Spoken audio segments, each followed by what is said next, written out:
第一件事咧，嗱幾件事嘅，我先摸咗先啊。你阿媽咧第一咧有發炎，你嘅兩邊膝頭哥咧就有長期嘅發炎啊，入邊係興滾嘅，攞你手嚟摸下你老母呢個位係啦，正常嘅，我自己都有嘅。滾喎，正常係唔正常，呢隻眼特別勁嘅，係特別勁啊！呢個係裏邊有發炎，係啦，係唔正常，應該係兩隻都唔應該熱嘅，就係正常啦。佢有咧就係發炎，咁呢個慢性嘅炎症咧會令到呢隻腳咧，嗱而家有幾個問題，第一咧佢有靜脈曲張。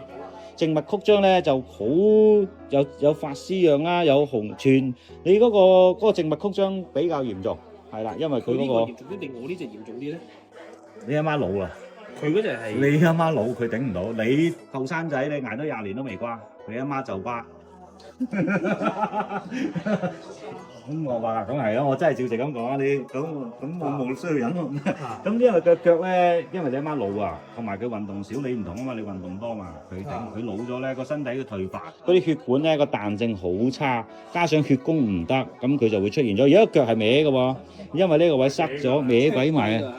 我幫你望一望先，你呢邊係腫咗啦，入邊已經係有腫物啦，嗰個炎症係令到個骨啊，個骨都脹起嚟啊！